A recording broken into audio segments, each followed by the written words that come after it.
If my calculations are correct, when this baby hits 88 miles per hour, you're going to see the Nice Guys on Business podcast. Need an education on how to grow your business? The Nice Guys are here to help. Learn about great customer service, networking, and how just being nice can help you prosper. Now, here are your hosts, Doug Sandler and Strickland Bonner. Hey, Nice Guy community, welcome back. We have a ridiculously amazing show today, and I'm not saying that just because they are a You say that about every show, though. But they are all amazing, aren't they? I mean, okay, Some are more amazing than others. Yeah, that is true. So we should have like some sort of rating schedule that maybe just you and I know and we don't tell anybody about. Okay. So when we say certain words that we know it's like extra awesome. Well, you know, it's funny. There's in Las Vegas, the 500 by Midnight podcast that I listen to, they talk about Las Vegas rooms and how they name them, right? There's no such thing as a standard room in Las Vegas, right? The shittiest, tiniest room you can possibly get is called Deluxe. Or it's called, and then they just go up from there. So that's kind of our thing too. You know? Kind of like when I don't think there is any small drink at McDonald's anymore. I think it starts at medium and then large and then extra. Speaking of McDonald's and small, medium, and large, I know it's an interview day and we will get to our amazingness in a second. And we didn't even introduce ourselves yet, but just give me just a second. I'm not even going to introduce myself yet, but tell you that I am on the Whole30 program. So that might be why I could be in a crappy mood, but I'm not really. It's not actually why I'm in a crappy mood. I'm not in a crappy mood at all. I'm actually in a very good mood. You know why? Why? Because I'm on the Whole30 program. You even know what the Whole30 program is? Yeah, I do. And we probably are going to talk about it in an episode that will air either the day before, like either yesterday, the day before, or the day before that, because this is our Friday interview and we're getting ready to record our episodes with our little DeLorean time machine. So I don't think we should get into it too much because we probably already taled about it yesterday. Oh, okay. All right. So I won't. Just thinking ahead on these things. I'm quite sure we're going to get into that topic tomorrow. Yeah, you're yesterday. Later tonight, yesterday, today, whichever, you know. I'm about to step into the time machine. First of all, that guy over there, the one that started this whole podcast, his name is Strickland Bonner. Not only is he a monster lead guitar player for a band, but he is my co-host and amazing partner on the Nice Guys on Business podcast. My name... what the fuck is my name again? Doug Sandler. DJ Doug Sandler. You know, you got to have the promise statement in front of you now. It's one sentence, but you can't do it without in front of you. And now you can't remember your name. That's what the Whole30 program will do to you. The promise statement, right? You need it right this second. Why don't you grab the promise statement right now? Because you know what I'm thinking? Next interview we do, I want to start the intro with, hey, Doug, today's interview, it kind of sucked. Well, wait. So we never even finished that. How that would be like the negative psychology, right? How can we differentiate? How can we always say that this is an amazing interview and it's a great interview, and they all are amazing and they're great, but we need some sort of like signal. Yeah, you know, I watched Rounders this past weekend. Oh my gosh! And again, I'm quite sure now that you've mentioned it, we're going to talk about that either yesterday or the day before. But so we won't get into too many details, but we have to talk about that. Yeah, we'll talk about Rounders. If you're listening now on the Friday show where we have Steve and Ethan from BombBomb, those are actually our interview subjects. Steve and Ethan, we appreciate you listening, waiting through the bullshit minutia that we are providing you. Your patience for waiting for your own interview. Yeah, but I don't even remember what the point that I was going to make. We were talking about Rounders, but I'm sure we're going to talk about it yesterday. Yeah, that's right. The whole time machine thing, very challenging. Monday, Nicole Holland, we had an amazing interview with Nicole. Today, Steve and Ethan from BombBomb, even more amazing. Can we just talk about BombBomb for a second, and then we will get to yesterday's show tomorrow? Aren't you guys going to talk about BombBomb like during the interview a lot? We might. I can't even remember if we did. You know who brought us BombBomb? That was Stacy Sherman? No, Sunny Lake. Sunny Lake. Sunny, thank you so much. She introduced me to Steve and Ethan, and ever since then, my entire world has changed. Yes, Sunny is a power user of BombBomb, isn't she? Not only is she a power user of BombBomb, but she's also one of the only Amazon buyers that we have. True. We love Hey, I bought something through Amazon. Oh, was that the... Never mind. I'm not going to go there. I don't know how dirty the Steve and Ethan interview is, so I won't. Never mind. I had about 5 things in mind that were incredibly inappropriate to say that, I saw X on the list. Was that you, Doug? But hold on. I'm going to be polite since it's interview day. We'll do that on yesterday's show. So everybody, yesterday, I hope you enjoyed that joke in yesterday's show. Oh my gosh, it's so great. I love how we've done. I love the new format. I love the fact that at this point we are now late in the week. Strickland, you know the number that we're approaching, right? 40,000 That's crazy. down this month. It's ridiculous. It's ridiculous. I'm enjoying this so much. Okay, let's talk about Steve and Ethan. We did the promise statement. We're going to make BombBomb, of course, the sponsor for this episode. BombBomb, take your email to the next level. Drop a BombBomb today. What, you may ask, is BombBomb? It is an entire new platform, a way to change your entire email experience. If you just click on the link, BombBomb will be given you, and you can even listen to the show first because the BombBomb folks, Steve and Ethan, are right on the show today. If you click on the link, 14-day free trial, no credit card required. Change the format and the entire platform change the whole format of your email platform. Just make it so that all of your emails that are going out now, so cool. So video. You're going to love this BombBomb episode. I'm telling you, this is a good one. This is a good one. And what I love about it is so easy. You know, you think about video and it's like, okay, I got to do on YouTube and I got to post it and I got to record. I got all this other crap, right? BombBomb makes it ridiculously easy. You hit a button, you record a video, you hit go, and it's in the email. And the person that is on the other end, there's no attachment, there's no link, there's no doubt, there's no plugin, there's no nothing. Nothing to download. All you do is hit their email, and all of a sudden they come live, and they don't see you, so don't feel like you have to get dressed up to do your emails. But it's a video, and it's so cool. And I've had people, when I've sent them BombBombs, they're like, "What the heck is this?" I mean, in a good way. No, it's so amazing cool. because it's so personalized. And I mean, really, hey, business and personalization. Why would you want to have to get close to your customers, right? Yeah. Hey, Strick, we go into a whole bunch of details with BombBomb. Can we just, when Steve and Ethan come on, can we just spend a moment just talking about the Be More Biz conference coming up? Because we just have a couple of slots available. And for some reason, we decided, through my generosity, to offer the discount code again, because we want to get these last 4 slots filled. And for all we know, by today's show, the slots will be filled. And you won't even be hearing this because we're going to take it off. Right. And as we've pointed out with our DeLorean time machine, that we have no idea how many slots will actually still be available by the time this airs. Right now, we have 4 slots available, and we want to fill them quick because we really want to find out from you. Like, if you sign up, we want to find out about your business. We want to send a little quickie questionnaire out to say, hey, what is it that you want to talk about at the conference, so we can plan ahead as much as possible with this. That's crazy. Us planning ahead. God, that's so, happen, right? So not like us. Yeah. We got to get out of our comfort zone here. But so, go ahead. I'm sorry. Yeah, just go to the link, and it's the discount code is DC Pod Peep, and it'll be. Why might you ask that we are doing that, Strickland? In other words, why is it named DC Pod Peep? Because we are speaking at the DC Pod Fest on November the 4th, and so that's the code for them if there are any slots available, which there may not be by then. Huh. Okay, $195 get you the full schmear, the full schmagegi. Right. 2 days of masterminds, drinks with us, dinner with us, meals with us, and we're going to record 3 episodes of the podcast that you can be involved in. God, so much stuff. Maybe we shouldn't do the discount anymore. It's too late. We've already committed. I know. We're stuck. I know. All right, click on the show notes, and there's a link. It says Be More Biz Conference. Just click there, and you'll get more information. You can sign up, all the fun stuff right there. Okay. And the promo code DC Pod Peep. Yeah, we'll put that right in the show notes too, so you don't even have to remember that. Yeah. So much easier.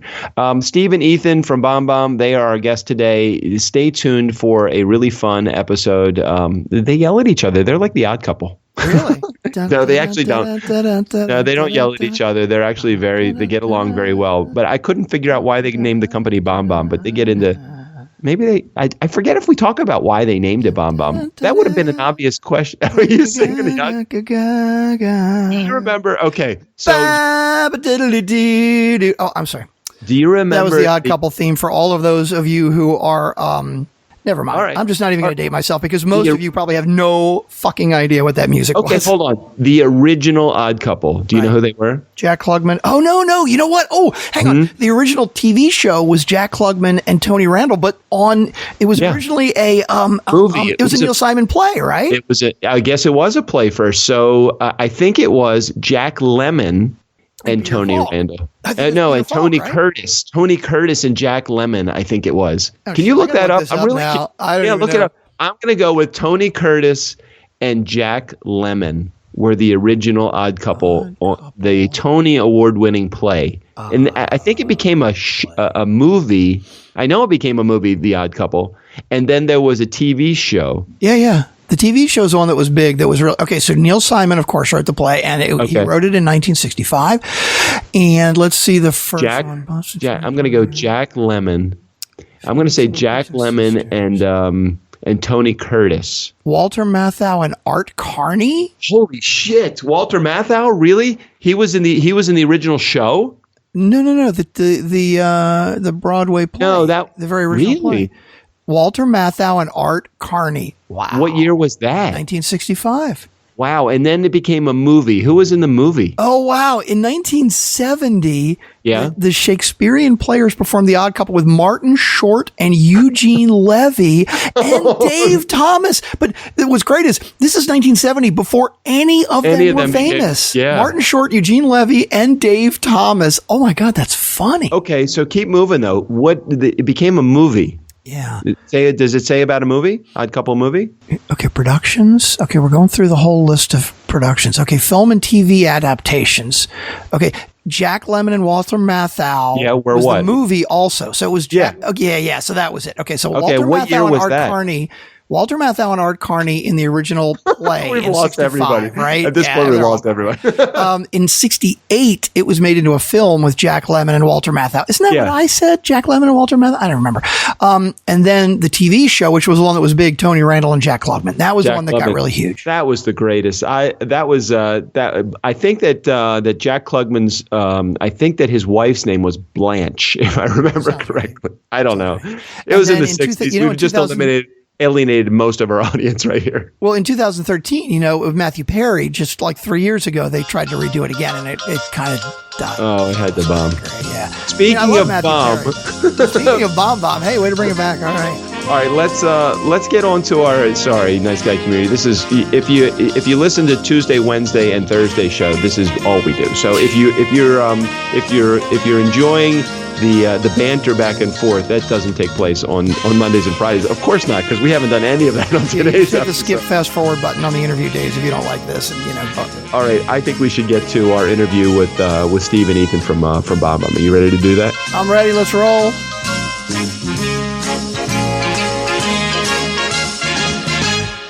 With a name like BombBomb, they have got to be killer goal setters. The goal of our guests today, Ethan and Steve from BombBomb, is to humanize the planet. Sounds pretty lofty, yet when you hear more about what they're doing, you're going to love what they're all about. So who has an email issue? I think we all do. It's the bane of the technology world, but Steve and Ethan are here to fix it. Welcome to the Nice Guys on Business podcast, Ethan and Steve.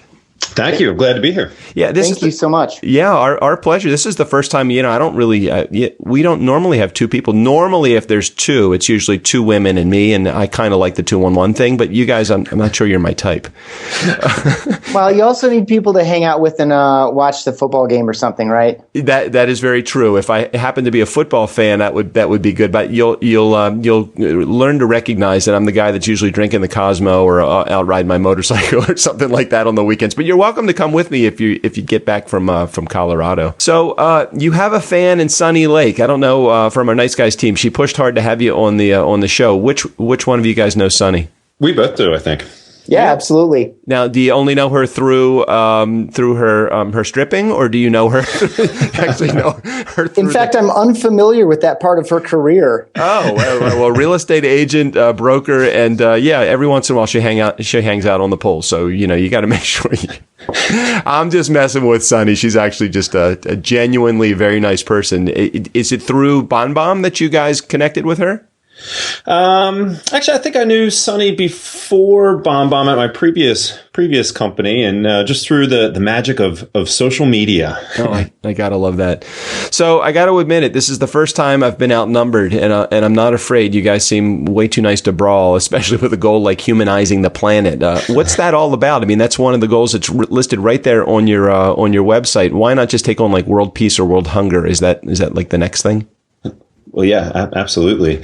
It's the goal of humanizing the planet comes from, our digital communication today and how it's faceless. And there's a great article. Ethan has referenced this article numerous times in the New York Times called The Epidemic of Facelessness, and how our communication is changing and how we don't see each other's faces anymore. And we're communicating more and more through text and through email. And the brain simply it doesn't comprehend messages the same way it does when you communicate face to face. And you can see that happen in a lot of different, forums or venues. If you go online, you read a polarizing article, and at the bottom of the article, there's a bunch of comments there, and people are just venomous to one another. And it's because they don't see each other as a human being. And so what BombBomb wants to do is, humanize the planet through, we know time and distance will keep you apart and technology keeps you apart, but through video and through connection, we can still connect digitally. And that's what we're trying to do. And I love what you're saying, Steve, because what it comes down to a lot of times, you'll be driving in your car and somebody will just drive in front of you or cut you off, or maybe you accidentally cut somebody off. And there's this level of anonymity, and you can even see their face. But the fact that they're surrounded by, 4,000 pounds of metal, gives them this right to lay on the horn or just to flip you the bird or whatever. It's crazy. And I find it's the same thing with commenting or email messaging. People feel like there's a certain level of anonymity, even though their name is right on the bottom, their phone number and their email address and all that is there. It's quite disheartening as disconnected as we are in this connected world that we have today. But it's funny to stay on the car for a minute. When you can make eye contact and see that person and you maybe wave it off. If it was your fault, you wave it off. You need to give hey, sorry. It's funny how fast that gets diffused. Yeah, you're right. You're right. It's when you start to step back from it for a moment and you say, hey, that's a person sitting in that car. Mm-hmm. That's not just a car that's driving. And that's the power of looking in the other person's face, because it's in that moment of shared humanity where you say, that's another person. I'm a fellow person. I messed up. I'm really sorry, or vice versa. And so okay. That's where it gets diffused, is in that eye to eye moment. No, you're 100% right, Ethan. And before we get too far, let's drop back for a moment and just talk about what BombBomb is, so that the nice guy community can kind of get up to speed with what you guys do. I don't know, Ethan or Steve, who wants to take that question, but I think just knowing what you do is probably pretty important. Yeah, Ethan, you could take that one. Sure. So at a really high level, we're software, right? We're a service that you subscribe to month to month or year to year. And you can log into it through any web browser at your laptop at bombbomb.com. Of course, we have a mobile app. We have a Gmail tool that you use through our Google Chrome extension. We're dialed into a bunch of CRMs, a lot of real estate CRMs and systems. We're dialed into Salesforce. So there are a lot of different places to use BombBomb. And essentially, it's a software suite that lets you easily record and send video messages. So you can do really nice polished stuff that you shoot with your camcorder or your DSLR and upload in. But what most people are doing every day, and it's really a strong emphasis on sales professionals of all kinds, is they're recording simple messages with their iPhone or with their webcam at their desk just to talk to people. So instead of typing out 3 or 4 paragraphs or introducing yourself through a cold email that's just plain text, people are just recording simple messages and then sending them out. And then the powerful piece of it is, of course, email has the highest return on investment of any direct marketing channel per the Direct Marketing Association. And that's largely because of how trackable it is. So we know exactly who's opening your message, exactly when they're doing it, if they're clicking any of your links, exactly what links they're clicking on, who's watching your video, exactly when they click play. It's scary. Yeah, well, it is in a way. But so that just allows you, as someone who maybe put out a proposal to DJ an event, right? Mm-hmm. To know maybe when to pick up the phone, or to see, because the thing just keeps getting played, that the message you sent to the person at the front line of the organization has kicked it up to the decision makers inside the organization. So it's that kind of intelligence that you can act on to follow up by phone or follow up by video. So it's a lot more than that, but at a high level, that's what BombBomb helps you do, is get face to face and then know how different things are performing so you can follow up more effectively. So, and I got a couple of emails from you, and they were the BombBomb videos, and that was great. So help connect a couple of dots here. What I was seeing was you recording a message, or I was playing the message that you had recorded earlier, and it was just a very, very casual, very simple. It was not polished, and good question. I like the raw footage that it shares. How does that relate, if you can help connect the dots, to a customer relationship management type of software? Is that what BombBomb is, or is it more of one of the links within a customer relationship management software? Well, it's definitely one of the links. We do have a basic contact management system in the program where you can store your contacts in there, and you can put in some detailed information, about each person, and break people down into groups. But it does work best that, if it's linked with Salesforce, or it's linked with, your favorite CRM, or you're using Gmail, and Gmail has, a million CRM overlays that you can put on top. So it's the communication portion of all that. And just to digress, a moment too, with what we were talking about directly in the beginning and what Ethan just mentioned, the best feature of BombBomb is when you're sitting there and you're trying to decide whether to use 3 exclamation points or 2 exclamation points. And what emoticon? Right. Yeah. And is that sufficiently professional? I don't know. Right. It just throws all of that out of the window, because you knew if you were there in person, you would be able to show your gratitude or apologize or be empathetic, which is the most important trait a salesperson can have, is empathy and understanding where that person is. And people can see that, and they can hear that. And so you're your best sales asset, and we just scale you. We scale you. Yeah. What's interesting about it is, and I didn't even think about this until you just started mentioning that, Steve, is that the tone of emails and text messages and everything else that you send, they're interpreted sometimes a million different ways. And many times they're interpreted incorrectly. Did I just say something bad? Are they pissed at me, or what's going on? And really, when Ethan sent that email to me, which was a video, it was really easy to see. I mean, it was really casual. It was comfortable. There was and even though Ethan and I have only had a few email exchanges, you can tell pretty quickly when somebody is angry or upset. Nobody's going to do. I can't imagine somebody sending an angry BombBomb message, but maybe there are. Maybe there are BombBomb bombs. I don't know. Yeah. Maybe so. I see from your bio and profile pictures of all of your peeps in your, I guess, your Colorado location, that plaid must really be the rage in Colorado. Is that something going on? I just sold my cargo pants. Do I have to bring my plaid back now?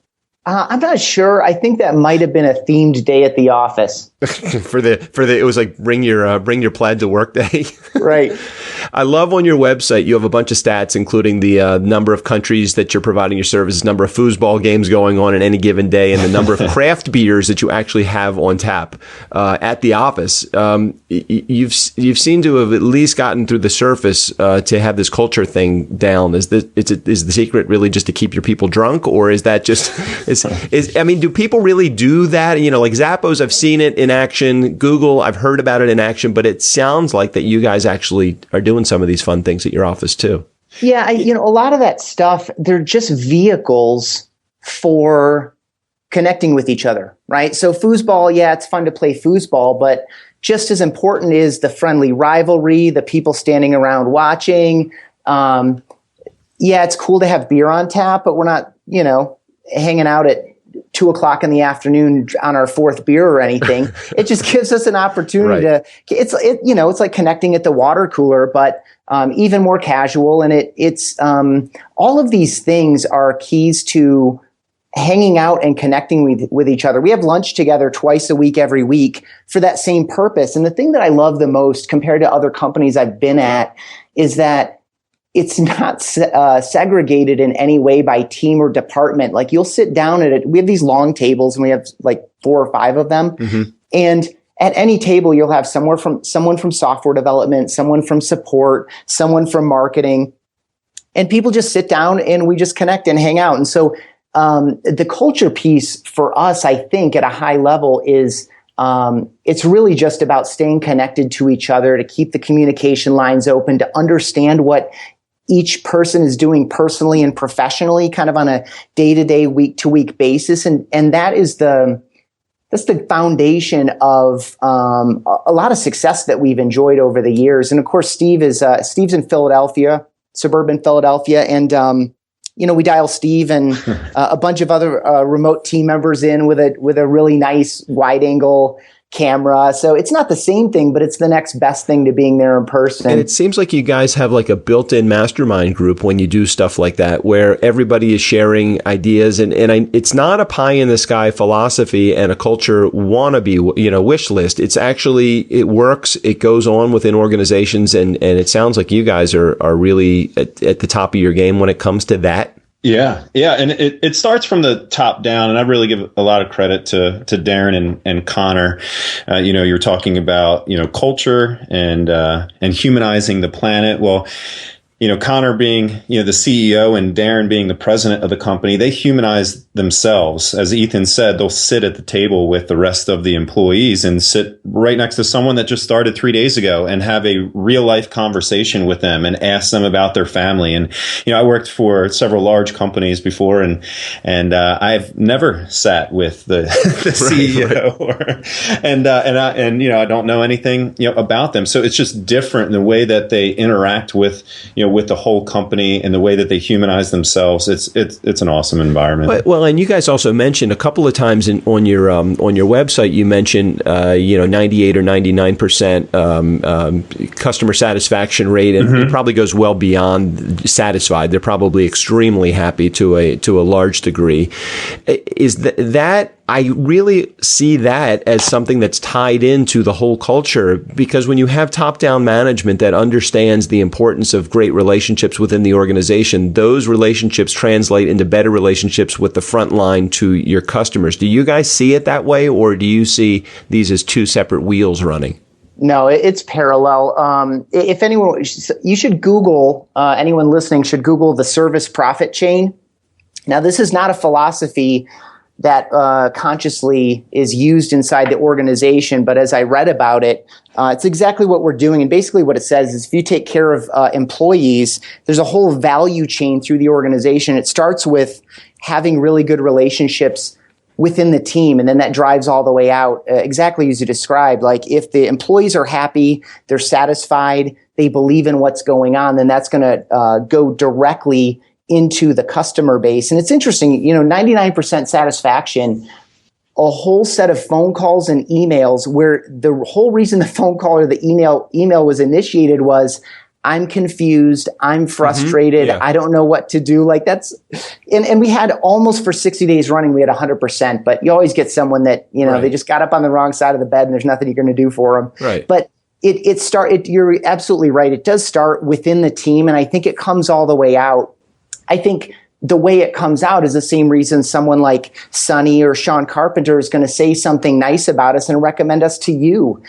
Just like so many of the listeners, we grow dominantly through relationship and referral, our relationships with our customers, what they say to other people, how they feel about us as people and as an organization is fundamental to our success. We can have all the coolest technology in the world, but if we're not remarkable in any way, if we're not worthy of being mentioned in a conversation to a colleague in terms of, I like these people. These are nice people. They do a really good job. They're constantly advancing their software. The various nice things people say about us. That's all a function of people who are answering the phones and placing outbound calls who are happy. And the same thing with inbound emails, replying with video and replying with smiles on our faces goes a really, really long way. Well, let's take it to the next level. And Steve, help me answer this for a second, because you're intricately involved in the marketing side of things. You're the chief marketing officer, right, at BombBomb? Correct. Or have you since been promoted and just haven't been updated? Or maybe there's been a big salary raise and we just don't know about it yet? No.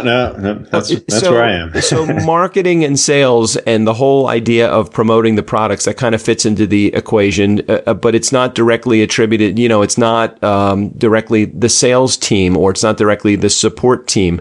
Where do you think it is that most organizations falter when it comes to just their customer satisfaction? Why is it that a company like, and I'm not putting you guys on the line, but I'll throw myself into this pretty good. Why does Kmart suck and why does BombBomb great when it comes to that? Do companies just not put enough money into training their people, or is it where is it exactly that companies falter? I can't speak on behalf of Kmart, but let me do that. Come on, just speculate wildly for us. Yeah. But yeah, I think it's definitely the training, but it's having open lines of communication between the leadership team too, and understanding that we're all in this together.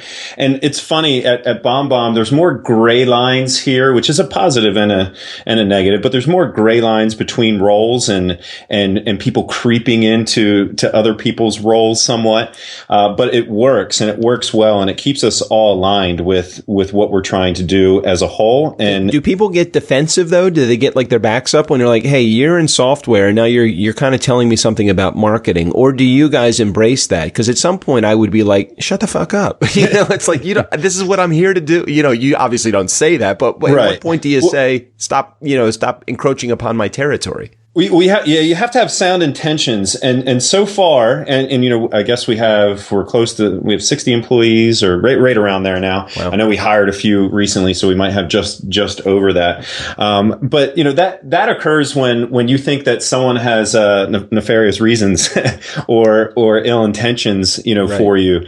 And it is so open, and that people around you are just trying to help. We have this thing in the morning. The leadership team meets every single morning for 8 minutes. And it is we hold to that 8 minutes. It's a planned 8-minute meeting. Yeah, it's a planned 8-minute meeting at 10:38 in the morning, my time, 8:38 their time. And we go through and we say where we're stuck. Each person goes around the horn and say, I'm stuck here.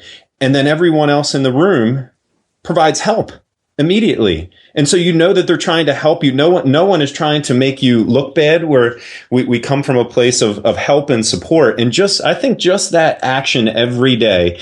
And a lot of people say, I'm not stuck. And it goes around the horn really quickly. And then maybe Ethan or myself or someone else will be like, yeah, I'm stuck. I'm working on this issue. And it's crazy how many times product might have the answer to marketing's problem, or, we're all in it together. And I think that's where it stems from.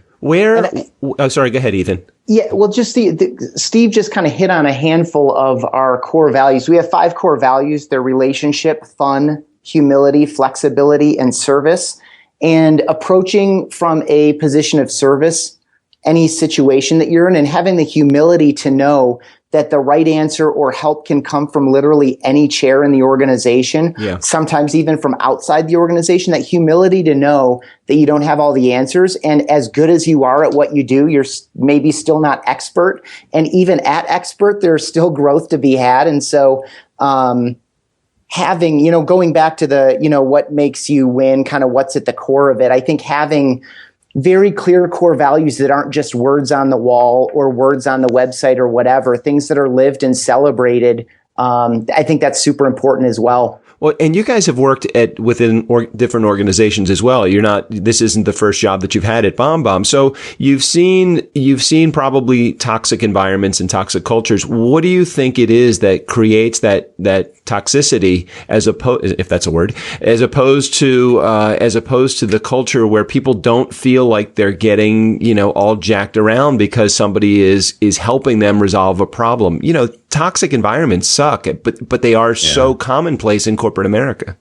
Well, I believe that at the core, people are good. They have good intentions, and most conversations, if you start off with thinking the other person has good intentions. Well, here, I heard this story or the story the other week, where someone was saying, hey, if you have a friend and that friend or that acquaintance, them to be a good person, they're extremely nice to you, and then all of a sudden one day, they come up to you and they say something really mean, and you think, oh, okay, well, that friend must be having a bad day, right? Mm-hmm. Or if you have an acquaintance and that acquaintance, they're just mean to you, they're a rotten person, you think that they're rotten every single day, and then they come up to you and they're really nice to you for a day, then your initial thought is, what do they want? And That's true. And so I believe that inside, people are good, and it all comes back to communication. And at some of the other, companies and other things that I've seen before, it's that lack of communication and not thinking the other person has the best intentions and thinking that they're trying to, screw you over, or thinking that they're trying to, put you down when in reality it could be something totally different. And if you don't have that communication to know someone's intent, then that's where the water can sour. I've seen companies like Ritz-Carlton and Zappos and some of the big boys that when it comes to customer service, they've done such an amazing job, and it's because they've empowered their employees on the front line and the ones that deal with customers, and also internally, they have given them the ability to make some decisions that would be greatly affect the customer experience. Are you guys the same way, or do you work things a little differently? Well, Ritz-Carlton, I think, gives everyone a budget of several $100s to resolve any particular situation. So we don't have that. Mm-hmm. Okay. Well, but you're dealing with a different. You're dealing with a different. Absolutely. I mean, so like any fast-growing organization, I'm hoping a lot of the folks listening to this episode are in a situation where they're the right people at the right time with the right product or service with the right market fit. And they get themselves in that position where, like, when you're a little kid and you start running down a hill and all of a sudden your legs are going so fast that you're not really even running anymore. And it could go really, really badly. Like, we've been in that situation off and on for some time now. And we don't have any time to sweat people, to really just grind on people and to tweak the heck out of things. We have to have faith in the people that we've hired to do the right thing, consistent with our core values, and just to do the right thing. And so, well, as Jim Collins would say, in Good to Great, you've put the right people on the right bus. Yeah, in the right seats as well. Right seats. So we've moved people around seats, not necessarily because of what they did or didn't do, but because of what the organization needed at the time. And there's humility in that as well. But the key thing is, you just gotta, if you hire well, and we have a pretty good hiring system, if you hire well, then you're hiring in order to have empowered people, right? Yeah. We don't have any seats in the house that we can afford to be filled with people that need to be scrutinized heavily and supervised really closely. We just don't have time for that. Do you find that, and again, I don't want to get into the internal mechanism too deeply because I think that this is how your company runs their business. It sounds like you're doing a really great job, but do you find that you quickly let go of someone that just maybe we just didn't make a good hire? This is the flip side of the culture piece. If someone doesn't fit really well, they're going to know it. And so I would say, Steve, I'd be curious about your take on this too, but I don't think we've fired for that kind of reason. I think it just becomes obvious at a certain point that with the person and with maybe their immediate supervisor or whatever, that's just not really a great fit. And I think the cultural component makes that really obvious really quickly. Yeah, again, going back to not believing that people are inherently bad. That person, Ethan's talking about the fit in that role. They might not be performing that well at that particular role, but we've moved many a person over to an entirely different channel, an entirely different role, and then they thrived. Right. Like so the question is like, what would make you happy? What role in this organization would make it? Because it seems like and I know that people, it's a marketing thing. People show these great pictures of people on the site, and they show them playing foosball and at the beer taps and at the lounge and taking a nap and all the things that they're doing. And I'm like, who's doing the goddamn work around here? It's like somebody's doing the work. And that sometimes it's not that you guys are doing this, but it's a play so that you can show the rest of the world how happy you are. And it seems like it's almost like it's an impossible dream to fulfill. But most of the time it goes beyond just those foosball tables. And there is some reality to all of these things added together equals a good environment and a good culture. Yeah, and what the pictures don't show is the dev team who are still there at midnight because they want to be there, not because anyone told them they had to be there or there's a deadline, but they're there at midnight and maybe they have a beer or two and they're working together having fun. Right. Working, not just playing. Not just playing. Right. And also because they want to solve that problem, like they can't let it go. Yeah, I get that. I mean, and they're a team, and they're wonderful together, and they all want to resolve the problem of the, whatever the bug is that needs to be fixed, or whatever that client problem that they really think is more than just a one-off. This is something that could be more of, in tune for everybody, and let's try to resolve this problem together. I love that kind of environment. So help me for a second. They seem like they would be great at marketing, the whole idea of video messaging. But how normal is it for people to really buy into the idea that we're going to change this system that we have of these traditional emails? How easy is it for that to be, quote unquote, sold to an organization? People always know that if they do it, it will work. The hang up is, can I do it? I don't like the way that I look on camera. I don't like the way that my voice sounds. And it's these self-limiting beliefs, that they hold that prevents them from doing their first couple of videos. And so there is a bit of a hump in the beginning. And once someone does several videos, some people it takes a little bit more, maybe 10 or 15 videos, and they see the result that they get, or they see there's a feature in BombBomb that whereas the recipient can hit reply with video and they can respond with their own video. But Ethan gets these all the time because he communicates with so many people. People are floored that he sent them a video, and the new BombBomb user that does that and sends a video out, and the person either responds with video or they respond with the 5 exclamation points. Like, that was awesome. We just had a couple stories of people writing us saying the reason why they chose me as this is a real estate story, as their realtor, was because of the videos that I sent. And as soon as something like that happens, then they're like, oh, well, I'm just going to get over myself really, really quick because this works. I love I think you have a guy on your website that either works for Nissan or Toyota. I can't remember who it was, but he was showing his video that it was really a simple video. It was just wishing somebody that he didn't even know a happy birthday. It was a handed down customer from another guy that's no longer at the at the dealership, and ended up selling a car for him. And it is amazing the power of video. I mean, look at Facebook Live, look at the popularity of YouTube, look at all of the Periscope and every different source that you can have a video component.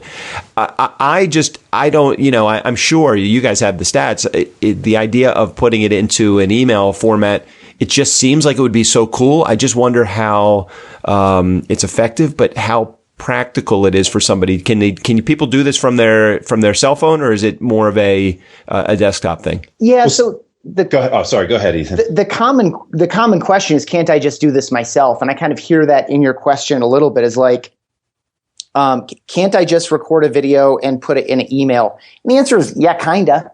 Right? You could record a video on your phone and try to email it. Odds are it's going to be too large and it's going to go as an attachment. Oh, right. Yeah. Or if you do it with your webcam at your desk, then you need to upload it somewhere, right? You need to host it somewhere, because you do not want to send a video as an attachment, because A, no one's going to look at it. Right. B, it's probably too large a file to get through. And then C, of course, you're not going to know if or when anyone ever looks at it. Right.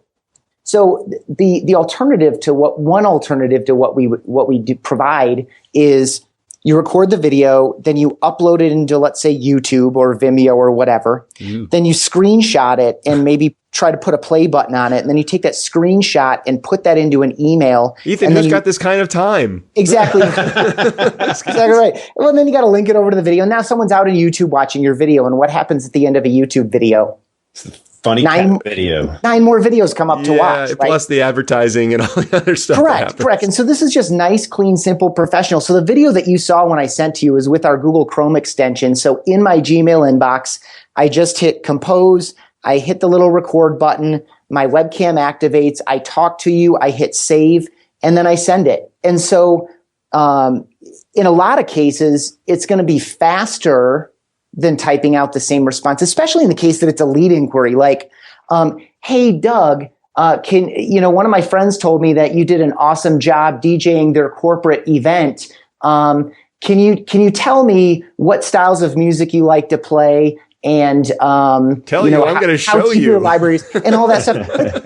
instead of typing out, I really like to play this, but it depends on what you really like. Yeah. This is the kind of event I did where I played a bunch of, classic rock. This is the event where I played all stuff from the last 3 years.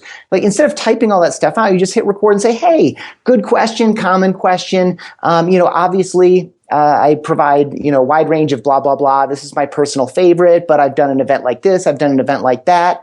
Because what you're doing there, in addition to saving yourself time, is letting someone know what it's like to work with you. Right. Like, what's it like to have this guy around our event? Is he going to represent us well? Does he have a good personality? Does he smile a lot? They're not thinking these things consciously, but these are the things that you're delivering. And so, if you're excited about what you do, if you're passionate about what you do, if you believe in what you do, replying with a video in a situation like that is going to make all that come through in a way that an alternative piece of communication just can't do. Completely agree. I think the only hang up that I have is actually this whole big thing. If I actually have to get out of my pajamas every day, that means no. Just need pre-recorded videos. Yeah, or you can record it and use it over and over. But you just need to change the top. It's like the television anchor back in the day, right? Like, y'all know that the guy is wearing a suit and a tie, and the gal is wearing a blazer, but they're probably wearing shorts and flip-flops under the desk. Yeah, that is so true. So true.